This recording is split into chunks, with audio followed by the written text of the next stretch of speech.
interdict any shipping, because it seems to me that ceasefire or not, the Navy has an obligation to prevent Iran from projecting any power. And quite honestly, it's almost like Fifth Fleet and Central Command have gone missing in action when it comes to defending freedom on the high seas with respect to the Strait of Hormuz. So Lippold asks, if we are doing so well against Iran, why can they still project power into the strait? Why isn't the Navy interdicting them? These are clearly violations of the ceasefire, and yet President Trump is either not allowing them to, or the Navy is incapable of preventing Iran from projecting power. And that is a wholly unacceptable situation. So Lippold says right now the military needs to tell the president that it needs to finish the job. I'm Chad, groaning.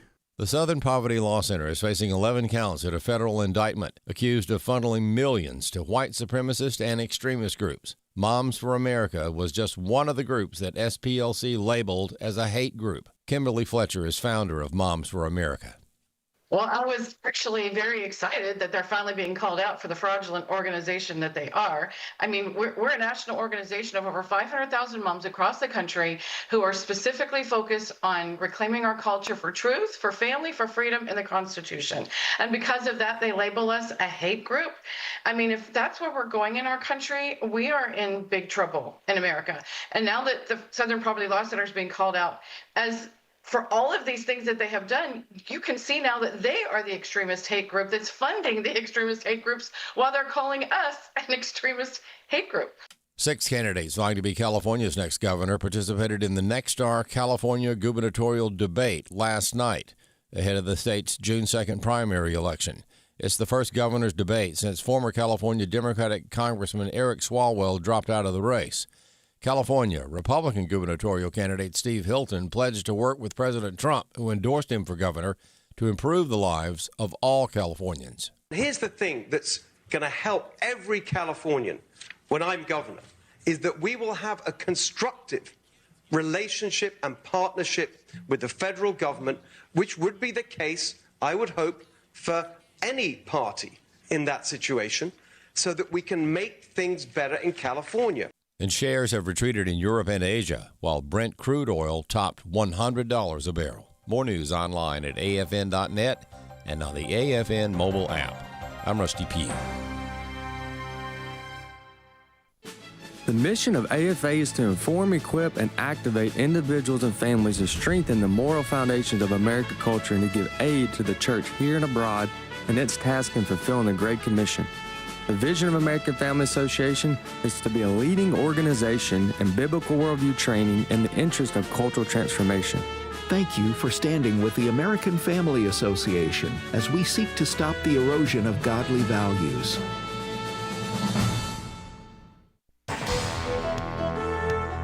Welcome to Today's Issues, offering a Christian response to the issues of the day. Here's your host, Tim Wildmon, President of the American Family Association.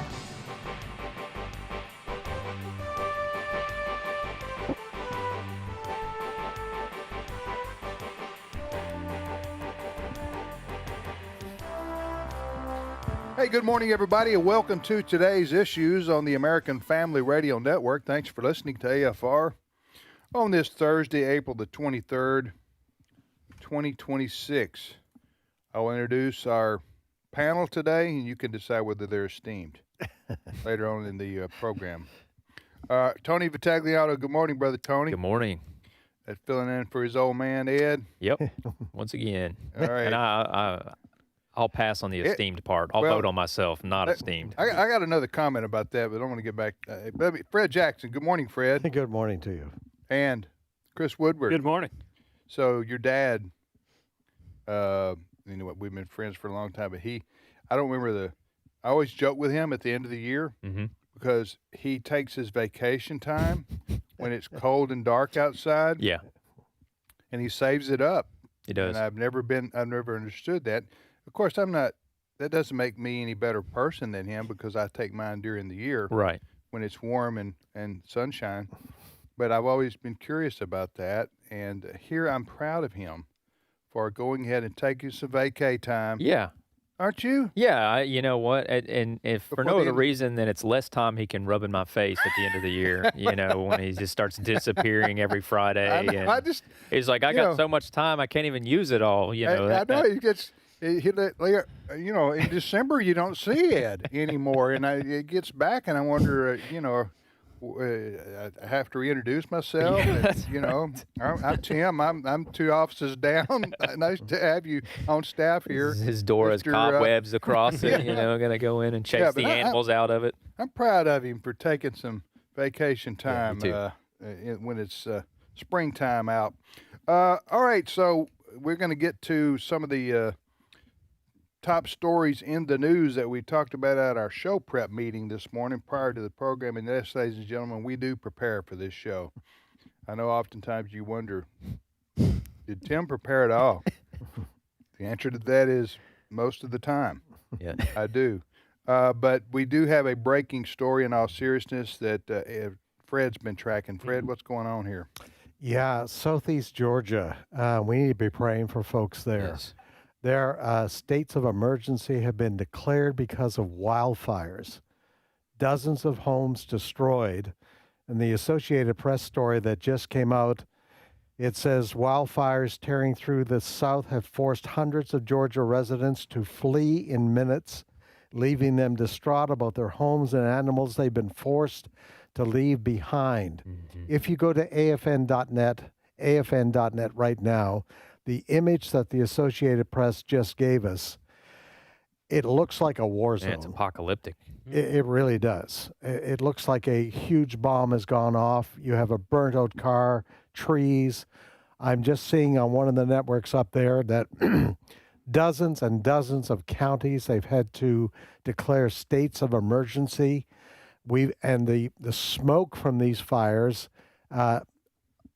up to 100 miles away, they're impacting cities up to 100 miles away because the smoke is coming in there.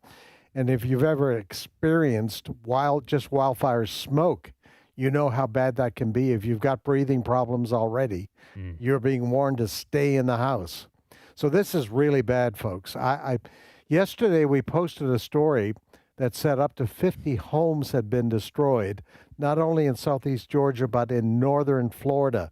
So that is the bullseye area right now, folks. So we need to be praying. The weather has been very dry there. There is no prediction of rain in the forecast for any time soon. So be praying for these folks. I can't imagine, as this AP story is saying, they are fleeing for their lives in this area right now, some of these folks. So be in prayer for them, folks. And as I say, go to AFN.net, AFN.net. It appears they mentioned Brantley County. The Brantley County fire, it says, which has caused much of the structural damage, remained stable overnight, the sheriff's office said. But these fires, and they feed themselves. If you've seen wildfires before, the heat causes its own wind, which causes these fires to spread even more. So this is a very serious situation there in Southeast Georgia, northern Florida. Well, I'm looking at the map here, and it appears these, one of the big fires is like east of Valdosta. Yes. Maybe, and then we have a lot of listeners in the Valdosta area. We do. And then we have Waycross. We have a radio American Family Radio station in Waycross. It appears that one of the fires, too, that's wildfires, is not too far from there. So this, you know what? I came into the studio a few minutes ago, and I missed this. Has this been a national story? Well, like I say, there was this one script story that came out yesterday, but it has only grown in intensity overnight. Right. Yeah. You're right, Tony. Look at those pictures. Yeah, they're apocalyptic. We've had, in the South, we've had a uncharacteristically dry April. Yeah. Yes. I mean, the weather's been nice, but you don't think about the other side of that being that everything dries out, and it just takes a... We have a burn ban where we live. Yeah. Because of the same reason. And you're right, all across the South, it's been uncharacteristically unusual. Usually by this time we're having like tornado storms, roll through, bad thunderstorms, and the south eastern part of the United States gets drenched. Mm-hmm. In fact, 3 or 4 of the states in the southeastern part of the United States are, lead the country in rainfall every year. Yep. That's so, and this is prime season part. But you're right, we haven't had any, or not much. Not much. Not much. So, I'm sure that's what's happening in southeast Georgia. They're just dry as a bone down there, and these you get the winds in the spring too, and it just causes them to. Out west. Fred, did you see wildfires out west? Absolutely. Yeah. Absolutely. When things get started out there, when you're talking areas like in Washington State, Oregon, those areas, I know during the winter they get a lot of rain. Right. But they do get into drought situations sometimes late spring, summertime, early fall. And you can imagine the density. President Trump has talked about this. He's had a fight with California because they're not clearing the brush underneath. Right.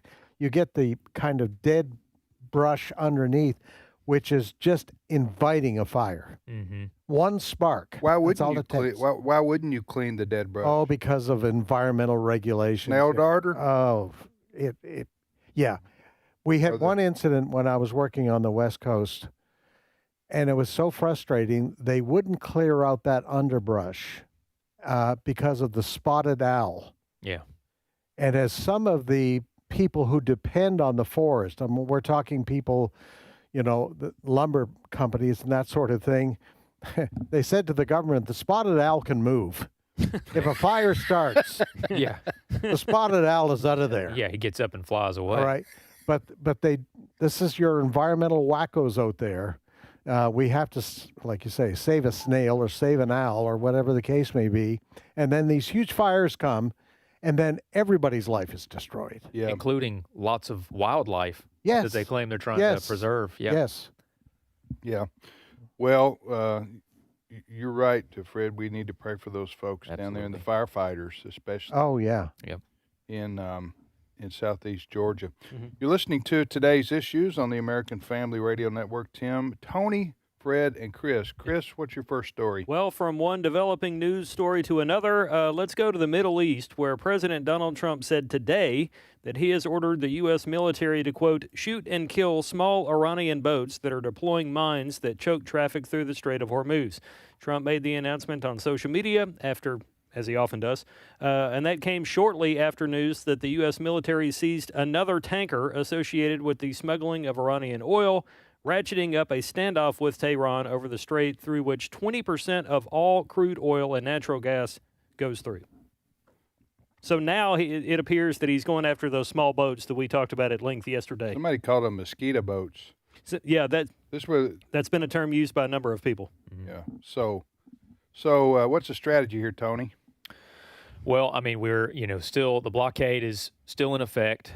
And what it looks like has happened is that, we've claimed territory with our fleet in the Gulf of Oman. So we're blockading ships coming out and even trying to get these ghost ships that make it to, Asia or make it past the blockade. And it seems like Iran is just trying to enforce their side of the Hormuz, trying to make it difficult for anybody trying to get through the strait. So their navy is decimated. Their large ships are all, from what I can tell, have been sunk. So they're relying on these smaller craft to just harass and damage and even take over tankers going through the strait.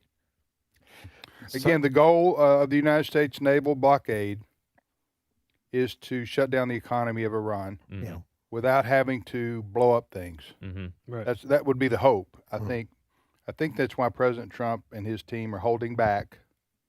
Although, he says daily, almost, we're getting ready. If they don't do this, if they don't do that, I'm going to bomb. But then he's not done that. I mean, he's holding back, I think, to see if this blockade will force the economy of Iran to be so stressed that the leadership, whoever they are, yes. of Iran will come to the table and make some kind of a concession on whatever it is that President Trump's trying to get them to make a concession on. And someone that says as much is the president's spokeswoman, Press Secretary I talked Caroline. to her this morning. Yeah, did you? Yeah, I help her out a little bit here and there. Well, Caroline I like Levitt, to talk about it. talking to Fox about this situation, she said that Trump holds all the cards and has backed Iran into a corner, so to speak. Clip 1. We're waiting to hear back from the Iranian regime. The fact that they cannot send a unified message yet, which is why the president decided to extend the ceasefire, just shows how effective Operation Epic Fury truly was, because there's a lot of internal division over there. The president understands that, and so we await their response. Well, the president, the cards are in his hands. The United States maintains control over the situation. He has all of the leverage. Now, for anybody that may go, well, wait a minute, we have a ceasefire, but now we're going to shoot and kill people on speedboats. How is that not a violation of the ceasefire? Levitt got into that as well, and she said that the boats, that the Iranian speedboats that they took over, those things were not covered in the ceasefire treaty. They're viewing those as acts of piracy. Clip 2. These were not U.S. ships. These were not Israeli ships. These were 2 international vessels. And for the American media, who is sort of blowing this out of proportion to discredit the president's facts that he has completely obliterated Iran's conventional navy, these 2 ships were taken by speedy gunboats. Iran has gone from having the most lethal navy in the Middle East to now acting like a bunch of pirates. They don't have control over the strait. This is piracy. When I heard this announcement from the president this morning, though, this is a change in strategy from when Caroline Levitt made that announcement yesterday. She made it sound like we're not going to be involved with these small boats that are attacking tankers coming out of the southern part of the Persian Gulf, because these small boats went after 3 vessels yesterday, seized 2. But now the president is saying this morning he has ordered the U.S. military to shoot and kill Iranian small boats. My question right away is, okay, are we moving some of our Navy now into the Strait of Hormuz? Because this blockade is way out in the Gulf of Oman. So are we moving in, or are we going to take fighter jets over the Strait of Hormuz and aim missiles at these small boats? So we are ramping up in the last 24 hours beyond what she talked about yesterday. Yeah, I mean, we have been operating some of the fighter jets that we said were kind of pointless, like the A-10 Warthogs. I know we've been utilizing those to go after earlier in the war to go after these boats. So it sounds like that. If I had to guess, I would say we're not moving our Navy there, but more so, like you said, probably using aircraft sorties from our aircraft carriers to just go target them when we find them. Just trying to remove whatever leverage and options that Iran has. We're just trying to limit those. So let me understand this right. This is, there's a lot of moving parts here, as they say, which creates confusion for a lot of people. So we have a blockade. We, the United States, have a naval blockade. So we're not letting any ships into or departing from Iranian ports. Correct. Merchant ships, primarily carrying or whatever. So that stops trade for Iran from those ports, right? Correct. Which is a big part of their economy. Yes. Okay, that's holding. We've been doing that, I don't know how long, 10 days, 2 weeks, something like that? Roughly, yeah. That's holding. Now, that takes a lot of assets on our part, naval assets, ships, boats, men, airplanes, whatever, drone. I don't know what all they're using to enforce this, but it's held and it's working so far. Now, but and that's out from this strait. But Iran, are they allowing any ships to go through the Strait of Hormuz? In other words, non-enemies to them, like China, for example, or others. Are they allowing any ships to go through? Or are they? Go ahead. I think what they're doing is Iran is targeting ships that are carrying, because other ships transit oil through the strait apart from those carrying Iranian oil. Okay, yeah. So they're probably trying to pick off whoever they can coming through the strait carrying non-Iranian oil. because the assumption is the U.S. would allow those ships to pass through the blockade because they're not, they haven't departed from an Iranian port. So, Levitt mentioned that this doesn't violate the ceasefire because they're not U.S. or Israeli marked ships. But if it's a ship headed to Europe from a Gulf state, then those are the ships that Iran would consider fair game. That's what they're targeting. Let me ask you this question. What is we mentioned these mosquito boats. Mm-hmm. Is that that's what they're called? That's not their official name. Correct. That's just a term people and news outlets have been using. The official name is gnat boats, not mosquito boats. Those are even more annoying. But yes, they are, that they can't give you encephalitis. But Iran is sending these boats out almost like the pirates in Somalia off the coast there, the Ivory Coast, to just so they're, and then these guys, these Iranian guys who are masked, at least yesterday they went aboard these boats and I guess take them captive. I don't know. But here's my question: what's the point of that, Tony? What's the point of Iran doing that?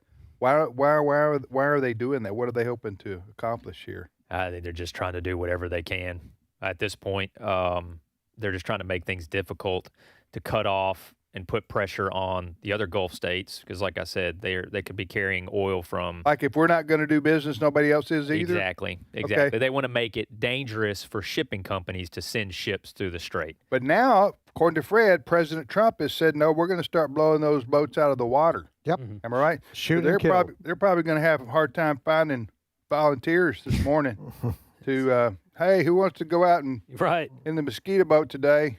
The one who has out there just fishing. I'd like to go, sir, but I got I'm down in my back and to prove your point. Yeah, go ahead. You're hearing about fewer drug boats. In the Caribbean, or whatever. To prove your point, yes. So we'll see what happens there. But President Trump's strategy is to choke off the economy of Iran without having to, as he called it, end their civilization. Mm-hmm. Yeah. His words, not mine. Yeah, right? True. That's true. I want to make sure. By the way, the U.S. did capture another tanker this morning in the Indian. What do we do with these tankers in the Indian Ocean? Well, that's a really good question. Where are you taking them? Yeah, we have a boat timeout place. I guess somewhere. So. Yeah, I don't know if they're just taking the people on the ship or just telling them you have to stop. What do you do with it? Now, why did we take this boat? Well, I'm assuming because it took Iranian oil. This is probably a ship that left Iran prior to the blockade. Right. And the Trump administration has said, we're going after those ships as well, basically to cut off. And I'm assuming that the Iranians do not get paid for the oil until the oil is delivered to whatever port it's going to. Do we know, one other question about this, and do we know what the stated objective is of the Trump administration that would end this? In other words, what is Iran going to have to do for us to stop this blockade? Does anybody know the answer to that? Well, that is going to be the subject of negotiations. I mean, we've had several. We don't have anybody to negotiate with, though. Yeah. Well, that's another problem, as I think Caroline Levitt outlined, is who's in charge. Mm-hmm. And we don't know. But, I go way back when Trump said to those who wanted regime change within Iran, those protesters, help is on the way. Well, I'm not hearing that phrase these days. Mm-hmm. Help is on the way. These protesters seem to be on their own. What I'm not hearing as much about is we want to ensure that the Iranians do not have enriched uranium. Mm-hmm. So people have said in order to do that, to ensure they don't have the enriched uranium, which now apparently is buried deep somewhere, you'd have to have boots on the ground to find that. That ain't happening, I don't think. You guys think it's very dangerous to try and send ground troops in to go looking for. I mean, Iran, I'm sure y'all have talked about this. Iran, geologically, is that the right word? Yeah. Yeah. It is not. The landmass. The landmass itself, the land formation, the layout is not conducive for ground invasion. No. It's just not. And, you're going on a needle in 5 haystacks trying to find, the hole in the ground. They have that enriched uranium. Well, to go back then to your original question, all we're left with is the statement that from the administration, which would define success as being, we think we've put the Iranian military capability back 10 or 20 years. We've already done that. Well, I mean, we thought we did it last July when we bombed the supposed uranium site with the bomber. Yeah. But we did that, and now we've destroyed their military. Mm-hmm. Yes. So, my question is, and I know... Yeah. Is what's the objective now? What's the stated? In other words, what has President Trump said or his administration? Okay, once these 1, 2, or 3 things are done, we're bringing our sailors home. The reality to me is, if we left today, if we just packed up our bags and left, Iran is crippled. I mean, they are crippled economically. They are crippled militarily. Mm-hmm. They're not going to have the cash on hand to be supporting Hamas, Hezbollah, these other terrorist groups as they have in the past. I don't even think they would. I know they've threatened, we're going to charge $2 million a boat to come through. They're not going to be able to do that because people are just going to say, well, we're not coming through then. We're not paying that. So there is a reality in which Iran, if we just left, they would be crippled. The optics of it, though, are hard to sell for Trump, in my opinion. Pointing to something as victory is harder to do for Trump. I mean, you have to have something tangible if you want to claim victory, and right now it would just be. So are we saying here we're unclear? Yeah, I think that's what I think. Yep, we're going to have to take a verbal. We have to accept. Yep. A verbal guarantee from the Iranians. We will not, and perhaps demand that inspectors go in, which has been going on for some time. Mm-hmm. What if they say we ain't doing that? Then this is going to be a long war. Yes, exactly. If they say that, Sadly. check out Trump's Truth Social post. So our sailors may be there through the summer, you're saying? At least. We'll be back momentarily. Stay with us.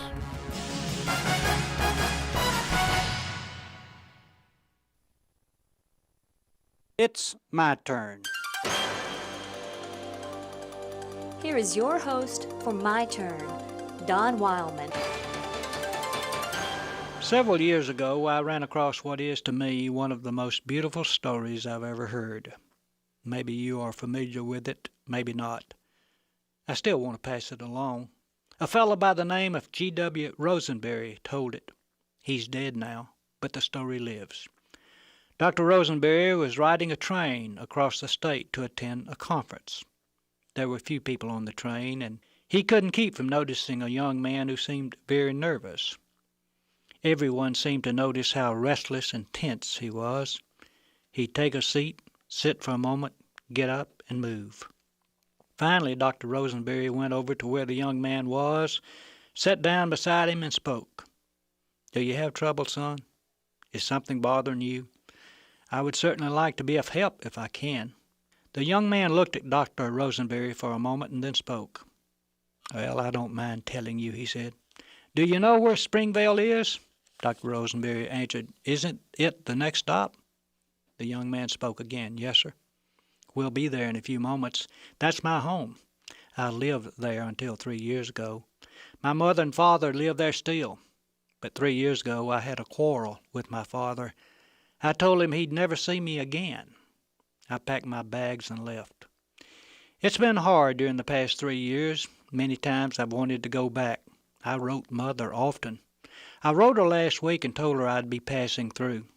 I told her I'd like to stop for a moment if it was all right with Daddy. I told her that if Daddy said it was all right for them to hang something white outside the house, and I could see it when the train passed. I told her not to do it unless Daddy agreed. She'd do it anyway, you know. Well, there was a period of quietness. The boy looked out the window. Then the terrain became familiar. The train was nearing the house where his parents lived. He spoke to Dr. Rosenberry excitedly. "Mister, would you look for me? It's the next house, just around this bend.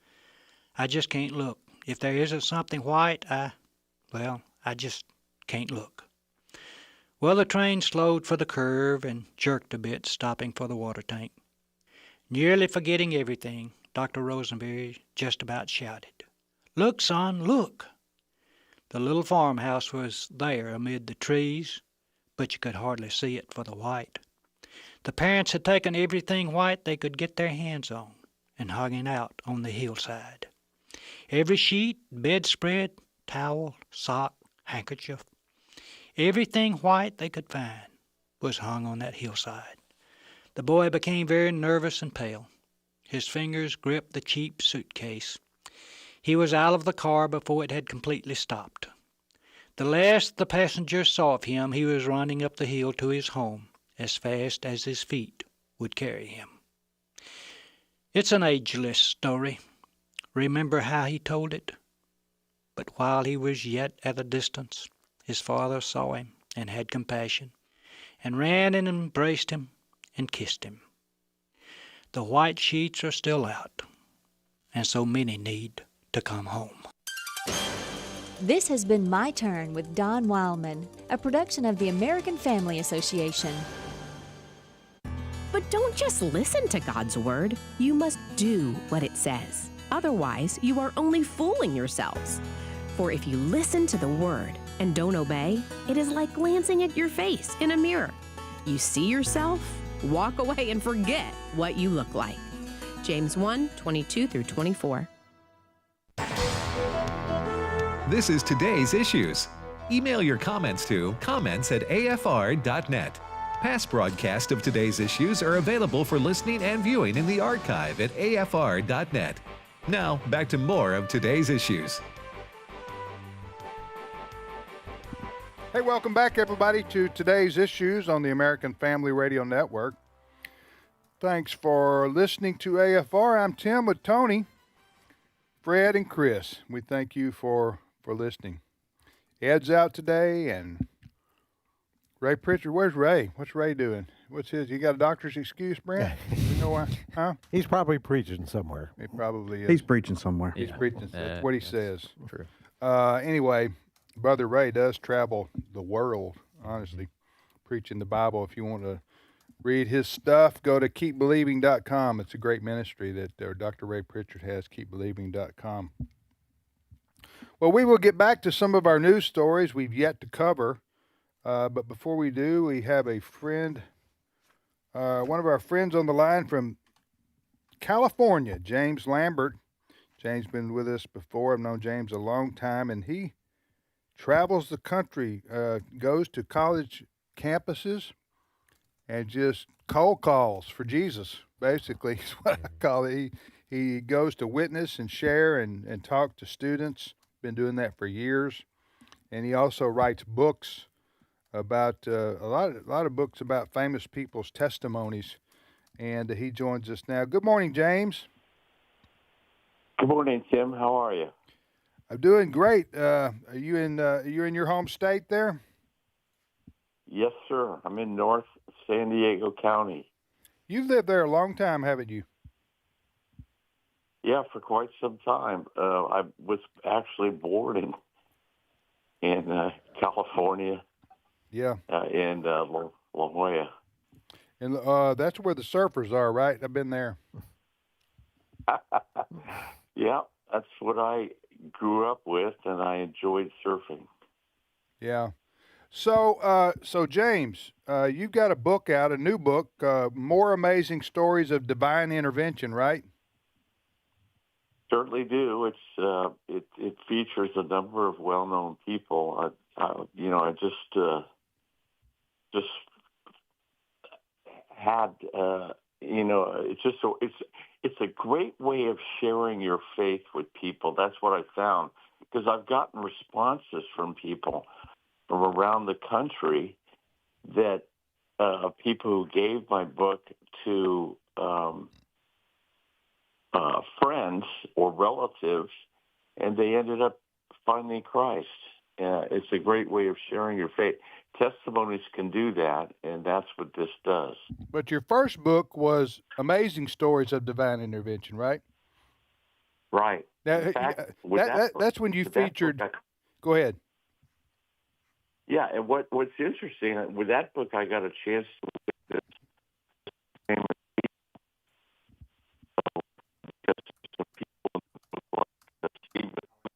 Hey, James, we're going to have to call you back. You're breaking up. You know, not mentally or anything like that, James. You're just breaking up on the phone. So I didn't want to offend him. Yeah.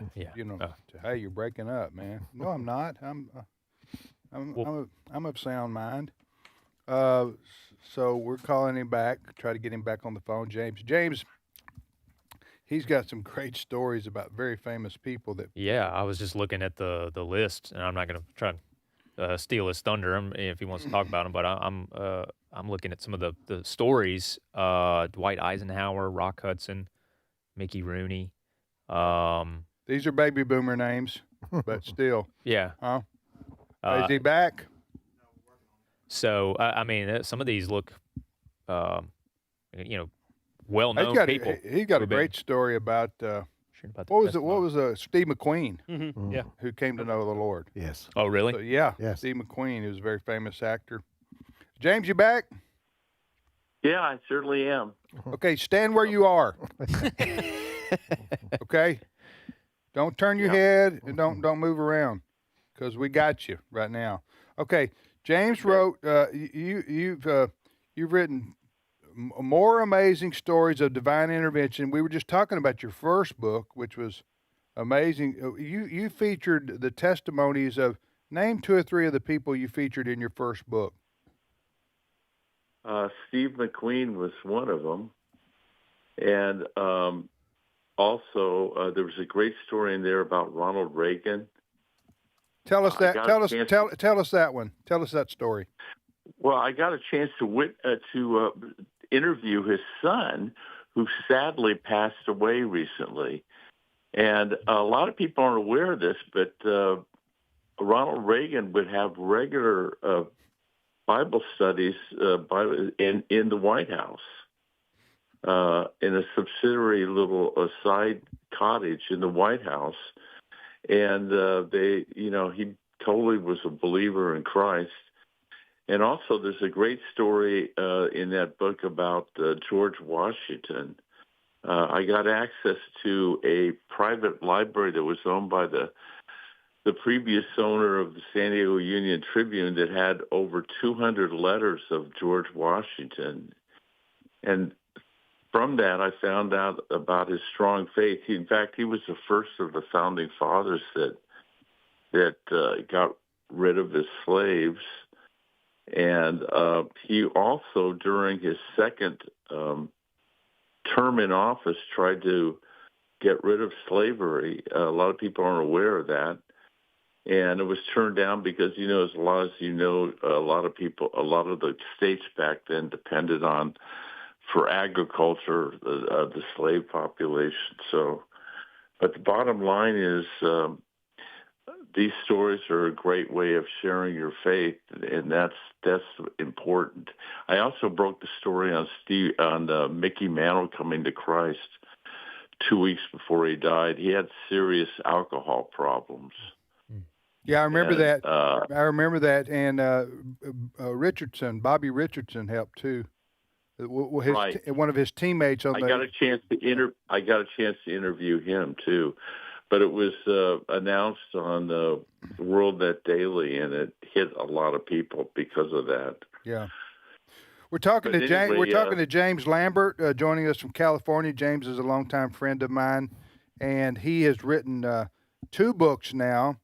About James, these books, especially for baby boomers, but for anybody, these books are filled with stories about how the Lord God saved people from their sin and gave them eternal life, And these are people that fascinating stories happen to them, to these people, and a lot of these people are celebrities. They're well known, but it goes to show you how, people say, well, God cares about the down and out.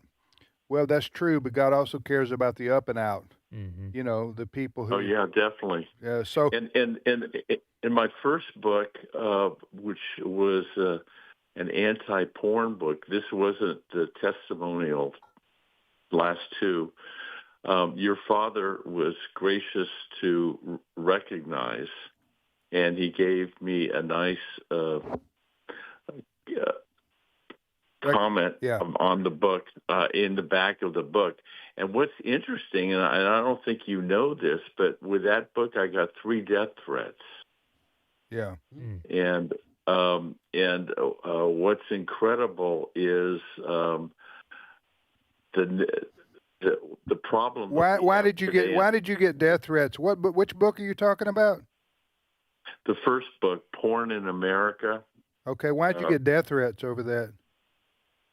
Because eventually what happened is the LA Times actually, because of that book, I was on the O'Reilly Factor twice and on all 3 major networks. And the LA Times actually shut down their advertising of the porn industry for a couple months. But because they got so much pressure, they started allowing it today. But what's sad is what's happening these days with what's on the internet. There's hundreds of thousands of worldwide of porn sites on the internet, and that saddens me. That hurts a lot of our generations, because of that. Yeah, we're talking to James Lambert. James is James. We've got a couple minutes left here. Talk about how people can read about and get copies of your books. Yeah, you can get a copy of the book in the middle of your web page is my 800 number, which is 800-656-8603. And you can call me and leave a message, and I'll get right back to you. And you can get a copy of my newest book for only $19, and it helps support my ministry. Your customer service. That's on our Facebook page, by the way. That's where he's talking about the number being. Okay, so go to our Facebook page, mm-hmm. Today's Issues, and we have the contact information posted there. Right. But do you mean they call you and they order the book? Yeah, they call my 800 number and just leave a message, and I'll call them right back. Okay. Make sure they give me their phone number right away. Don't wait till the end because the 800 number might not catch it. But give my phone number, 800-656-8603, and call that number and give your personal number, and I'll call you back. Okay. And I'll send you a signed copy for only $19. A signed copy of what? That includes of my new book. And that includes postage too. Yeah. Does it include gas? So he lives in California. That's listen, too much. Just to be clear, people know California earthquake insurance covered there. So the name of the book we're talking about, you can order from James Lambert. And yes, ladies and gentlemen, you heard him. He'll talk to you himself. And is More Amazing Stories of Divine Intervention. And what are the names on there, Tony? So some of the names in the description of the book that include stories about Dwight Eisenhower, Rock Hudson, Mickey Rooney, Gary Puckett, Pat Boone. I have heard of that one. So look, it's not just it's cross-generational. Yeah. So Pat Boone. He's still alive, by the way. Mm-hmm. Pat Boone is. He's 90-something. I've talked to him before. Have you? I've interviewed him before, yeah. All right. Well, all right. Well, listen, James, thanks for being on with us. God bless you and your work. Appreciate it very much. And come see us if you're ever traveling down south again, okay? Yeah. I had the pleasure of witnessing to a number of Mississippi colleges, and fortunately, there were a number of Christians that I talked to, but the one thing they weren't doing is witnessing to their friends. So I was encouraging them to witness to their friends, and I gave them some of those comic book tracts to do that. Yeah. So it's really important for people to share the gospel with their friends, because a lot of the the churches I speak in, if you look at the population, most of them are 50 plus. Yeah. You don't see a lot of young kids in colleges today. So my book is a great way of sharing that very thing. But call my 800 number. All right, James. Go ahead and get the 800 number again. 1-800-656-8603. Okay. Again, 800-656-8603.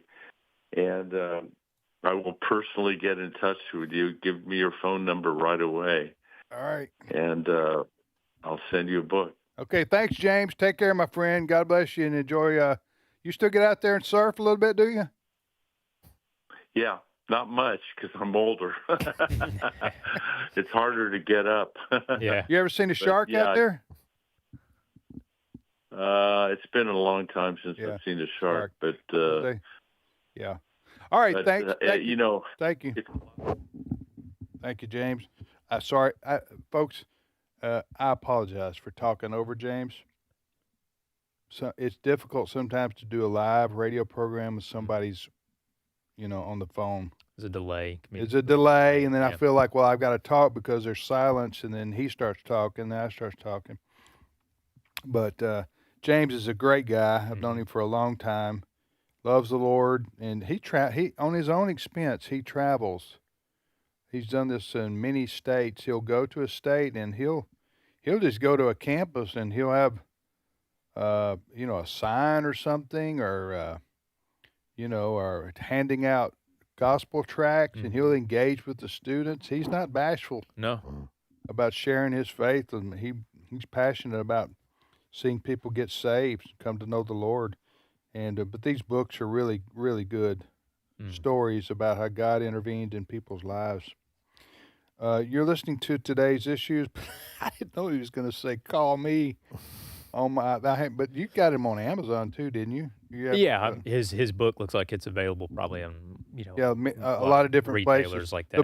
The books are called Amazing Stories of Divine Intervention, and then More Amazing Stories of Divine Intervention, and written by the gentleman you'd heard me talking to, James Lambert, Lambert. Yeah, if you call him, I think the benefit of that is he'll send you a signed copy. Whereas if you buy it off of like Amazon or something, it's just, Gotcha. All right, you're listening to Today's Issues. Let's see, Pam and Miley from Jonesboro, Arkansas, stopped by our studios to say hello. They're getting the grand tour out there. Yep. Down in our studios here. They're here for the Extraordinary Women Conference. Yes, we will be covering that, by the way, for AFN. The Extraordinary Women Conference series is going all across America. Mm-hmm. And tomorrow night it comes to, tomorrow night and Saturday, it's in our hometown of Tupelo. Correct. So two of my granddaughters are like 10 and 8, and they are going to get to meet Ann Wilson. Nice. The Christian singer. Yeah. You familiar with her music? I am. Yeah, she's the Let Me Tell You About My Jesus. Yeah. singer. She has other hits as well. Yeah. Very good. She's very well known. She's a very popular Christian. She's a Christian singer, but a lot of her music is worship songs too. Mm-hmm. Anyway, so they're huge fans of hers. And when you're a child and you get to meet a big famous singer, so they're like counting down the hours. Yeah. Huh? Right. That's good. So I tried to temper them a little bit. I said, listen, we're going to get to see Ann Wilson if all things go okay. Mm-hmm. I said, her flight may be delayed. We may, run into a roadblock, have a flat tire. There's a number of things that will prevent you from meeting Ann Wilson. And anyway, so you got the bucket of cold water. Right there. Well, ready I knew to when they dump it on them. they started crying. Yeah. And they they. And you got to switch gears and be like, no. Right. You right. may, but you also may get to meet her. Right, I don't know. Right. Yeah. That's right. No, I didn't do all that. People, don't email me. I didn't try to temper their excitement at all. When I told them they were going to get to meet Ann Wilson, they're like squealed. Yeah. You know how that great. is. Oh yeah. So they can't wait. So. Ann Wilson better show up. Yes, yes. I will put that in our story. Or I will personally drive to her hometown and find her. Yeah. So she can sign an autograph for my little granddaughters. Yeah. What's funny is it's the Extraordinary Women's Conference, and I'm going with another man to cover it for AFN.net. Kirk Cameron is the the big speaker tomorrow night. Yes. Tomorrow night, and then he'll be followed by Ann Wilson. On Saturday, it's a who's who of ladies, and the final speaker on Saturday afternoon is going to be Riley Gaines. So stick with AFN over the weekend because we're going to have print coverage, and then we'll have a lot of audio stuff come Monday morning. Yeah, but that Extraordinary Women Conference series is we've always been supportive of that, and they're going around the country. So look for them coming to a town near you in the near future. You're listening to Today's Issues on American Family Radio. Tim, Tony, Fred, and Chris. What's your next story? We have not heard the last of the Virginia redistricting. Earlier this week, for people not aware, Democrats got their way in an effort to redistrict Virginia and make it from a purple state into a firm blue state. But last night, Virginia Circuit Court judge... the way you said "but" right there. Thank you. Go ahead. Say it again. Meanwhile, Virginia Circuit Judge Jack Hurley blocked the new redistricting vote, saying it's unconstitutional. This is a legal win for Republicans. But new Democrat Attorney General Jay Jones has already said they're going to appeal. So this story is still developing. But right now, what was voter approved on Tuesday has now been blocked by at least one judge. Listen, most of the time I'm for the people's vote holding up over a court decision because I don't think one judge should block a decision by the citizens of a state. However, in this case, I'm with the judge because what the Democrats tried to do here, for those who don't know, in Virginia, of course, redistricting goes on all the time all over America, but in Virginia, the Democrats there, they tried to, in the legislature, they put a vote up for the people of the state, and the people of the state voted for this, but they want to take what amounts to basically a 50-50 state and make it a 10-1 state. They have 11 U.S. House seats, right? And they want to redistrict it to make it 10 in favor of 10 Democrat seats and 1 Republican when it's a 50-50 state. So it's raw, just politics that the Democrats are trying to impose. Well, and the language part of the argument that's being made is the language that was a part of the bill was very misleading. So you mean the referendum or the bill? I'm sorry, the referendum that they voted on, using the phrase "restore fairness." Yeah, I mean, if you're voting on a voting referendum, right? Who's against restoring fairness? Who's going to mark no? Oh, restoring fairness? Yeah. Well, yes, absolutely. To show you the hypocrisy of Democrats, as if anybody needed this example, but to show you the hypocrisy of Democrats, in his post on X congratulating Virginia for doing what he wanted them to do, former President Barack Obama said, "Congrats, Virginia. Republicans are trying to tilt the elections in their favor, but you voted tonight the right way. Democrats are trying to tilt the election in their favor." Yeah, that's right. So, but the judge, is that a federal judge, Fred? Circuit judge. A state judge who said, stop, you can't do this. It's going to be appealed by the Democrat AG, said last night it's going to be appealed, and so it'll go to the state Supreme Court, which may have the same problems with that. These redistricting lines are just hilarious. Yes. In some of these states. Go to Illinois. Yeah. Type in Illinois congressional districts, Tony, and pull that up just a minute. I know people can't see what you're doing, but you want to see some squiggly lines drawn. Yeah. Huh? Yeah. Look at that. Yeah. They just some of it's like right here. Yeah. Some of it's like get this, huh? The big blue, this big area right here, but then in the middle of that is the other states have similar, but man, they just go. Look at that little snake trail. Yeah. There you go. I see what you're saying. Through the state of Illinois. Tim, to your point that Virginia is a split state. Yeah. The results of the vote, which the Democrats spent millions of dollars on to get the vote out, was still 51-49. Oh, it was that close? It was really close. Well, that proves the point. They're a 50, simple majority. They're basically a 50-50 state. They just got through having a Republican governor and lieutenant governor and AG. So, yes, I would say Democrats have a slight margin in Virginia, but it's like you said, 59-49. It's not very much. The current layout is 6-5, I believe, 6-5 congressional seats. So I mean, it's a pure power grab. Yep. And it's everything that they complained and were in an uproar about that Texas was trying to do. Right? We remember all that. So, all right, today's issues. The name of the show. We're just about out of time. Fred, did you have something you wanted to bring up, or? No. Other than we'll go back and. There's always controversy, it seems, in the Trump administration. Late yesterday, we learned that Navy Secretary John Phelan is, some reports said he quit. Others said he was eased out. I think it is safe to say that the War Secretary Hegseth and the President, they were not pleased with him. So he is out. And so we'll... They have an acting Secretary of the Navy, don't they now? Yes. Yeah, they will. Yes. Until a new one is confirmed. Yes. Yeah. I can tell you who the acting one is. Who's the acting one, Chris? According to Google, as of April 22nd, Hung Cao is serving as the acting Secretary of the Navy. I'm sorry. I hope I got that. Why are you laughing? Right. Because I hope I got it right. I just butchered Chris. it. I didn't see anything funny about No, I didn't. That's Hung Cao. Yeah, he's of Vietnamese descent. Yes, thus the Asian name. Yes. Which is not. I'll tell you what's funny. In where is he from? Vietnam. He's American. Vietnamese descent.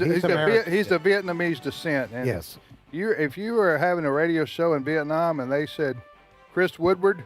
That's true. They would start howling. To his credit, he is a retired Navy captain and 25-year veteran. As the son of a Navy man, thank you for your service. Absolutely. Yes. And I'm just kidding, Chris. You know, Jimmy Buffett had a song, "Son of a Navy Man." He did. Did you know this? Yeah, the Carpenters did a cover of that.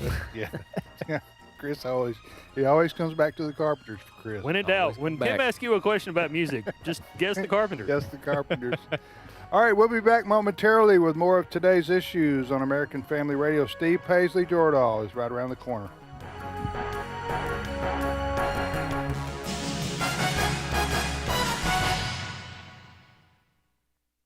The views and opinions expressed in this broadcast may not necessarily reflect those of the American Family Association or American Family Radio.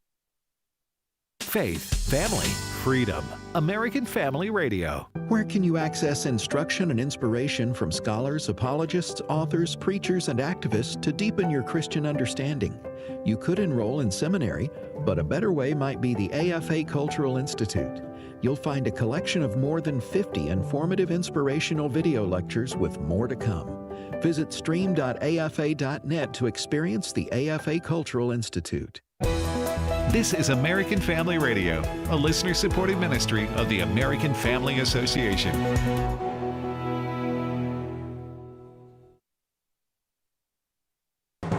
American Family News, I'm Rusty Pugh.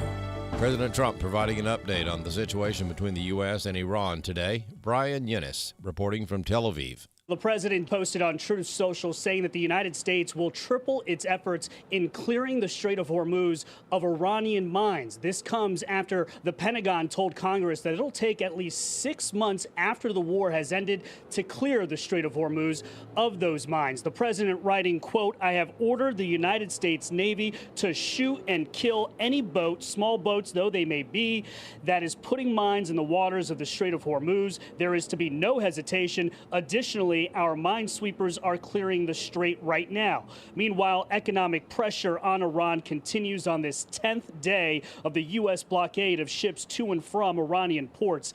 House Oversight Committee Chairman and Republican Congressman James Comer of Kentucky recently writing letters to several government agencies, such as the Departments of War and Energy, requesting information regarding the 11 missing or dead scientists. He says he believes there is something more sinister going on, and they want to get to the bottom of this case. We want to see everything that NASA has, everything the Department of Energy has, everything the Department of War has, and we want to compare notes to see if there's some type of link, if there is something that would suggest that these are consistent with some type of country or some individual. Law enforcement in Florida arrest a man believed to have been plotting a mass shooting in New Orleans.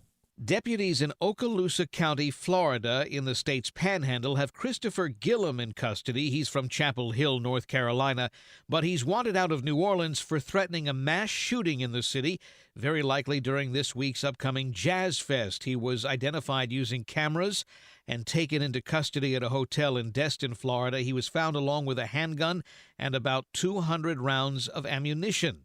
Investigators say Gillum was planning not only to kill a high number of people, but then cause himself to be killed by responding police. Eben Brown, Fox News. The Senate voting to pass a budget resolution early this morning that would provide funding to both DHS and CBP. The resolution would authorize around $70 million in funding to both departments until the end of President Trump's term in office. Republican Senator Lindsey Graham emphasizing DHS and CBP need to be funded to keep the American people safe. Everybody in this body should be for this. The Justice Department has handed down indictments against the Southern Poverty Law Center, claiming the group funded some of the very hate it said it was fighting.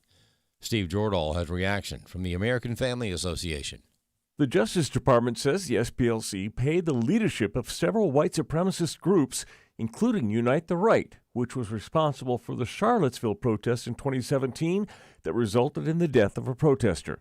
Acting Attorney General Todd Blanche told Fox News the investigation may find the SPLC organized that rally. Whether they were the leaders or the initiators, that'll come out, I think, eventually. American Family Association Vice President Ed Vitagliano says President Trump and his base were relentlessly demonized by the SPLC and the left for that bloody conflict, which they apparently knew was a lie. If a confrontation like Charlottesville was indeed even partly funded by the SPLC in order to make a political statement about a problem that does not exist, this is a problematic development in our political discourse. He says there were a number of protests during the first Trump administration that the left used to vilify conservatives. It calls into question all sorts of confrontations, political and cultural, that we've seen in this country over at least the last 6 years. Vitagliano says the Obama and Biden administrations certainly used the SPLC's propaganda to spread vile lies. Given how closely the Obama administration and the Biden administration were allied with the SPLC, to be suspicious of conservatives and evangelical Christians and Catholics, it would not surprise me that that kind of collusion existed. I'm Steve Jordahl. There's more news at afn.net. And download the AFN mobile app for your Apple or Android device. I'm Rusty P. If we lose this cultural war, we're going to have a hedonistic, humanistic society. Discover the story of the culture warrior Don Wildmon and how he went head-to-head with Hollywood, Playboy, the homosexual agenda, and the Disney empire. The movement Don started paved the way for Christians to boldly stand for truth and righteousness in a hostile culture. Watch Culture Warrior today for free. Visit culturewarrior.movie. Today's Issues continues on AFR with your host, Tim Wildmon, president of the American Family Association.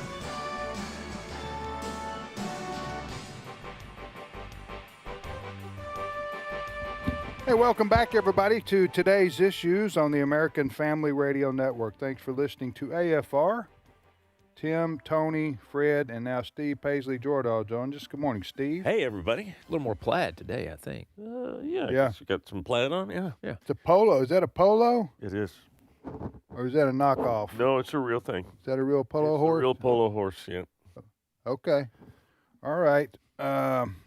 Do they make knockoff polo? I'm sure someone does. They make knockoff everything these days. I used to have a Marco shirt.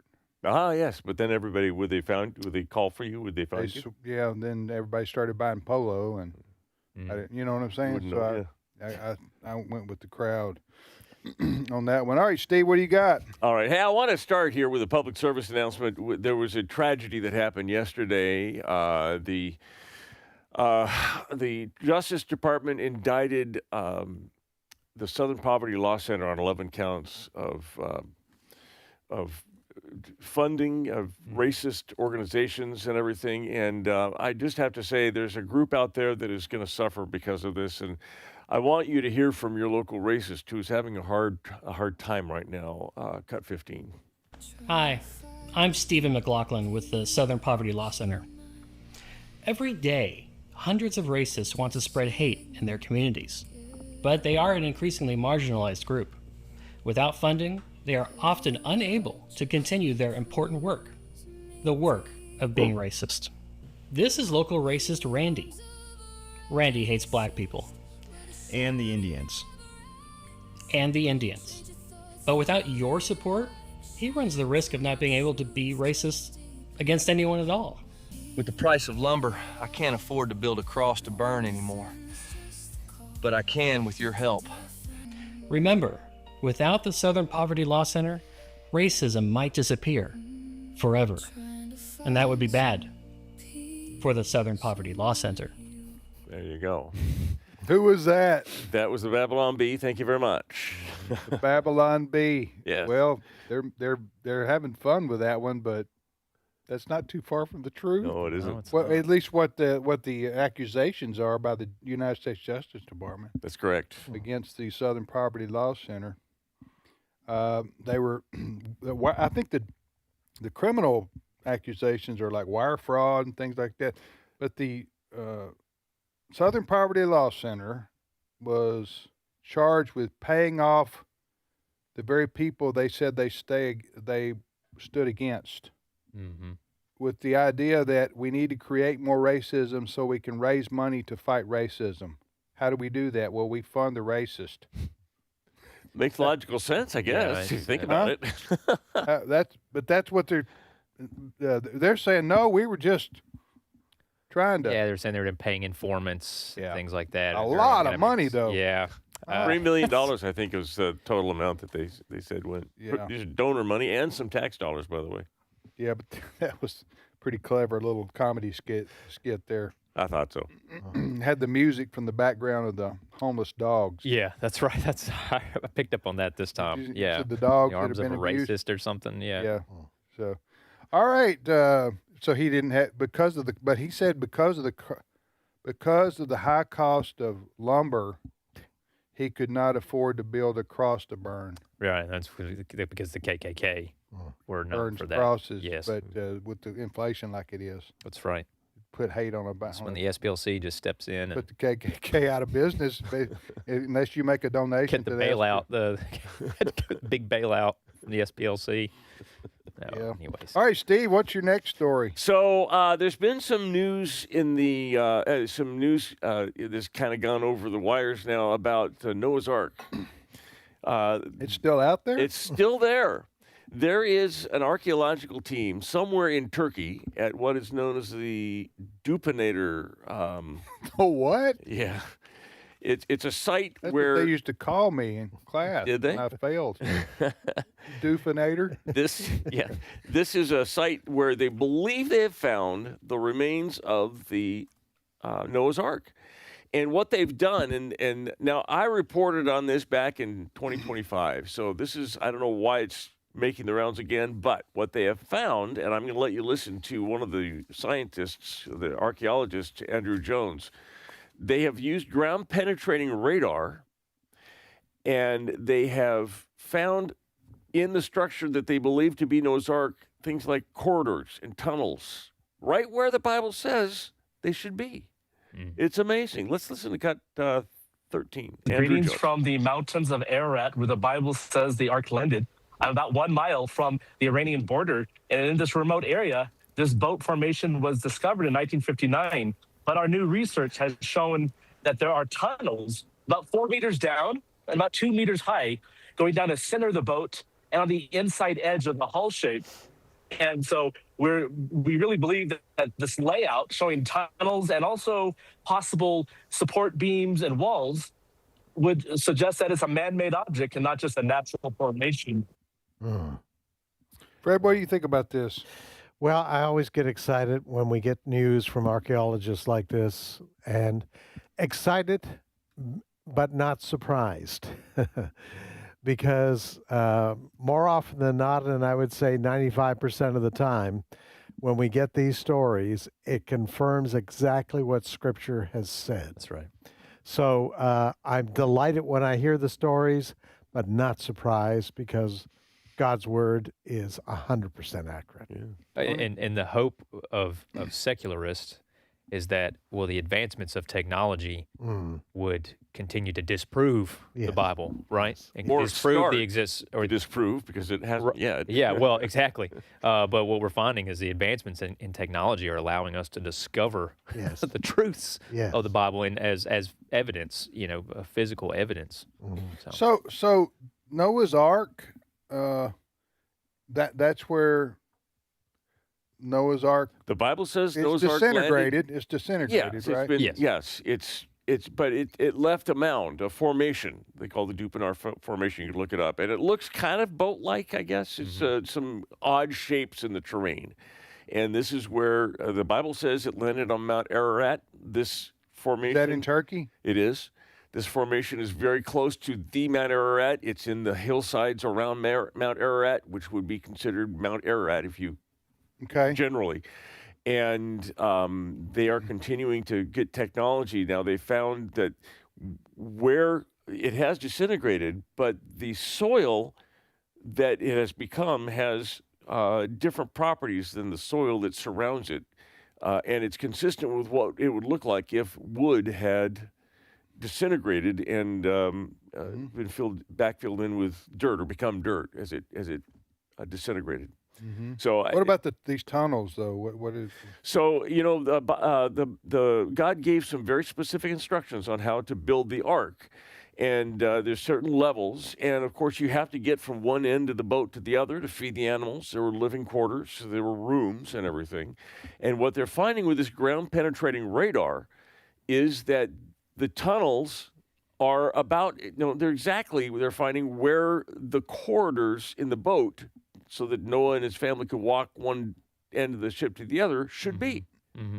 So they're finding empty spaces in the ground, and they are consistent with the way that God wrote in Genesis that Noah was to build the ark. Pretty incredible. How did Noah keep so much food on the ark, Fred? To feed all these animals. How many animals were on there? Maybe I should ask Ken Hand this. I think that's a better question for him. But I'm sure as part of the preparation, because remember how long it took to build this thing. How long? Decades and decades to build this thing. And it's part of the story. Remember it hadn't rained up till then? Yeah. And I've always thought, here was this dear man. He's building the boat according to the instructions that he received from the Lord. Yeah. And first of all, the first question would be, now Bill Cosby did something many years ago with this. And it was kind of, Lord, what do you want me to? You want me to build a boat? What's a boat? Right. Okay. And he wasn't wrong in that comedy piece, because there was no need for that kind of boat.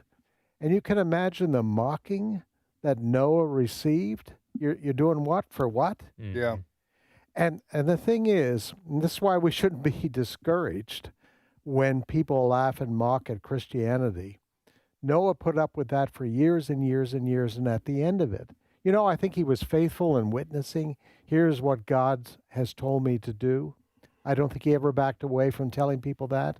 But at the end of the day, it was just Noah and his family. Yeah. So Noah was faithful. That's right. Yeah. Despite the mocking from the outside. And I think it's a great lesson for us, and we can tell our kids, we have truth on our side. So what if the world does not believe that? We continue to be faithful. Yeah. You can read about that in, where in the Bible? Genesis, I don't know. What are the chapters? I'll look. Anybody know? Be 5 and 6, I think. What now? It's around 5, 6. I think the instruction and the story. For Noah. Yep. I also encourage if anybody, if you can, go to the Ark Encounter. Yes. In We're Kentucky. going. AFA's going. We have a trip every year. We've been doing for the last 3 years. AFA at the Ark is the trip that we've done. Got another one for this year? There is, but it's full already, so it fills up pretty fast. The Ark's full. Well, not the Ark. The spots for the trip, the conference. Yeah, spots for the trip. But it's incredible, and all those details, those questions you have about how where would they have stored the food. I mean, you literally get to walk through. You're full already? When is that? It's in November or October, end of October. How many y'all hosting? Like, we do better be an even number. About 200. And you're already full? Oh yeah, wow. It fills up quick now. Okay, well maybe Lexi, who's planning it, she may be like, no, I don't know. That's the last I heard. 2027. Yeah, 2027. You'll do it again. Yeah. What Tony's talking about is Tony and Walker and Wesley Wildmon and some others go up to the Ark Encounter and the Creation Museum, which is right outside of Cincinnati, in Kentucky. In Kentucky, that's right. Yeah. And we spend a couple of days up there, hit both places, and have a good time. Get to meet everybody, and a lot of fun and fellowship. Absolutely. You're listening to Today's Issues. That's the name of the show, Today's Issues. Tim, Tony, Fred, and Steve. Go ahead, Steve. Along the same lines, I'd like to preview a new book that's coming out. It's called The Jesus Discoveries, and it's by a guy named Dr. Johnston, Jeremiah Johnston. Jeremiah Johnston is a pastor of apologetics at Prestonwood Bible Church in Texas, but he's written this book. And basically, he has found 10 extra-biblical examples of historical Jesus, the historical Jesus. So how do we know that Jesus existed? Is because there are examples in archaeology and in history of him being mentioned outside of the Bible, that he was a real person.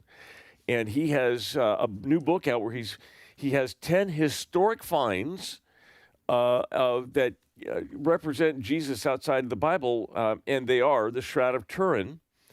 There's a Jesus cup, which you're going to hear about in a second.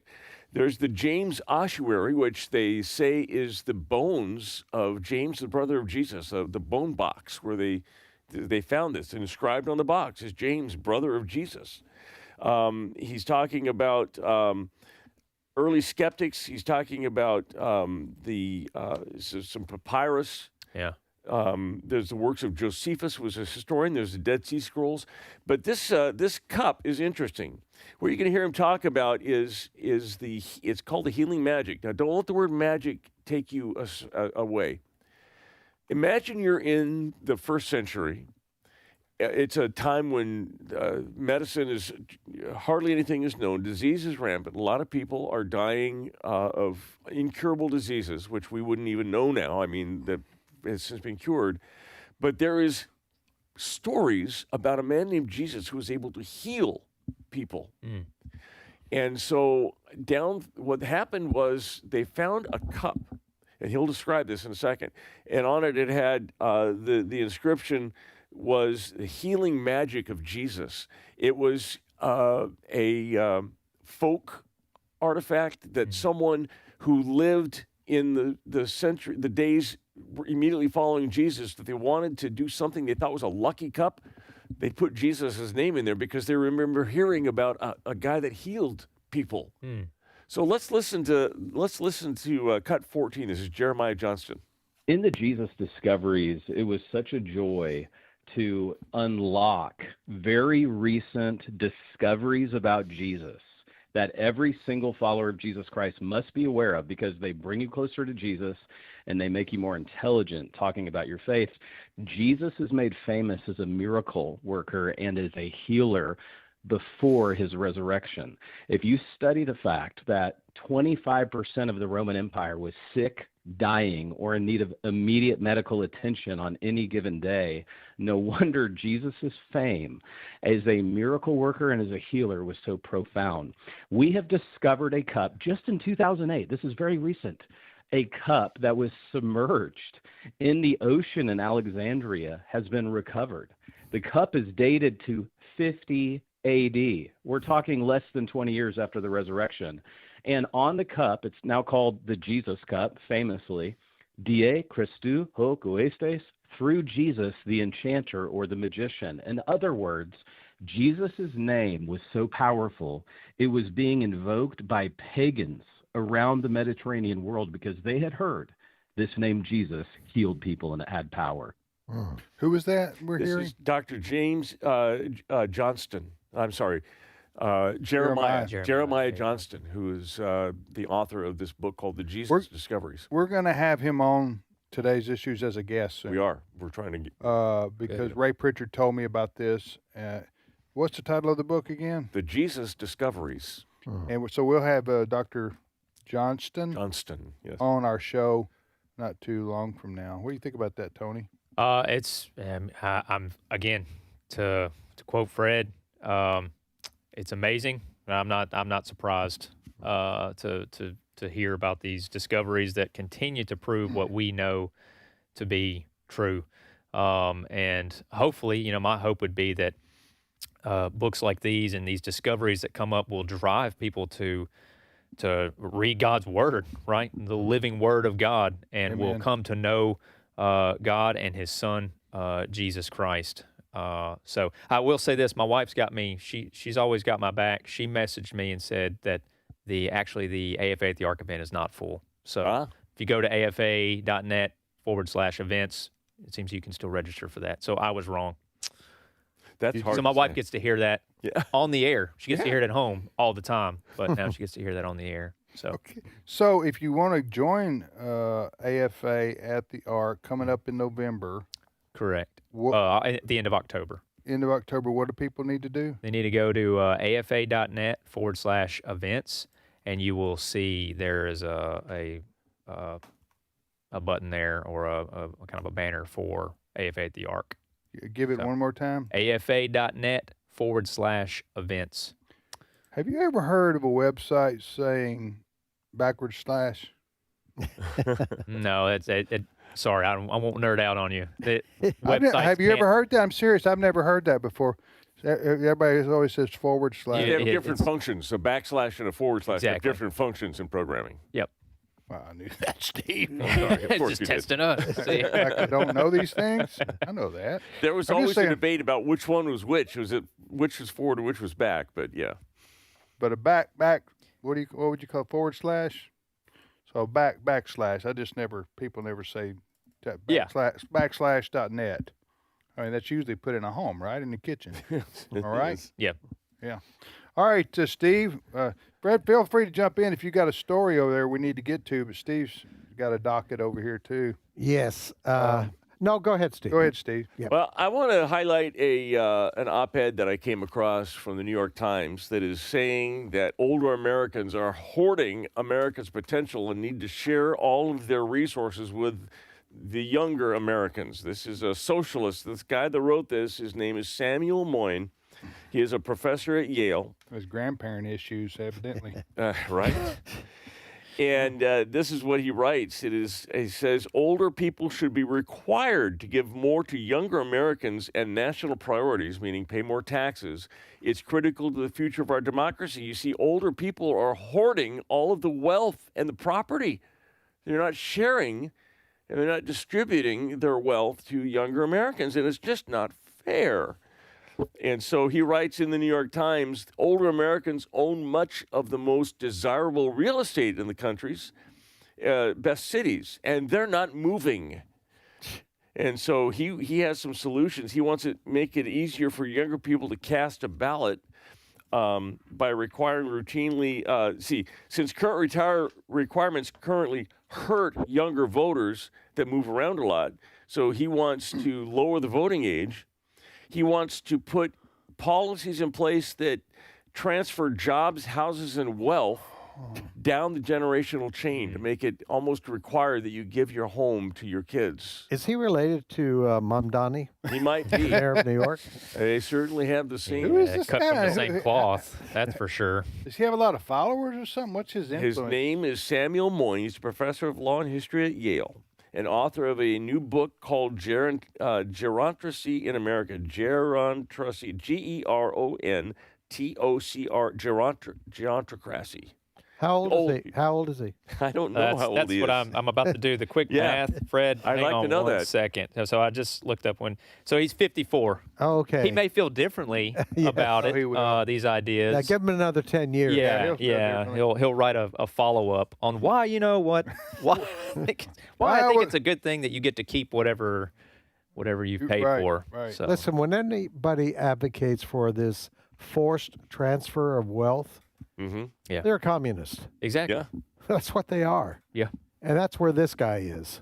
But you know what? What's sad is that there are jurisdictions that they may not be as frank as this guy is, but you look at what's happening in Canada with euthanasia. Mm-hmm. They are broadening the definition. Yeah. You know, and we've done stories on this over the years that older people who are in hospital are being pressured. Hey, you know, your family's going to be burdened with a heavy medical bill.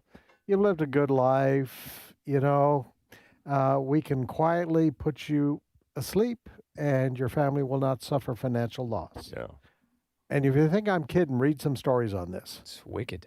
It is. It's absolutely wicked.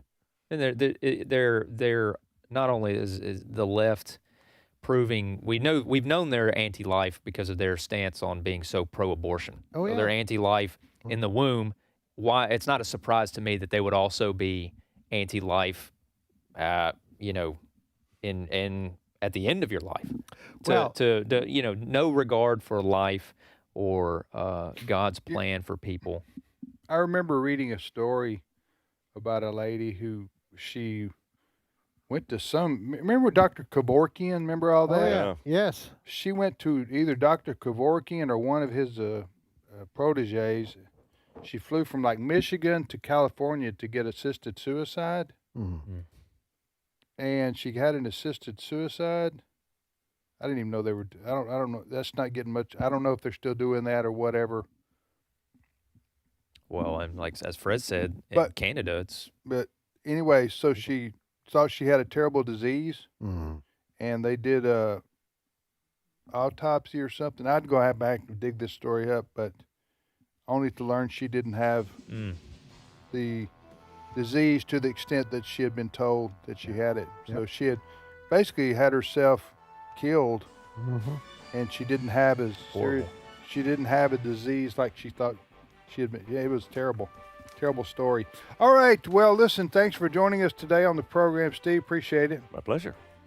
And thanks to Tony and Fred and Brent and Cole Green, our video man, Brent Creeley, our producer, Chris Woodward, and James Lambert was on with us earlier today. So is that everybody? I think that's everybody.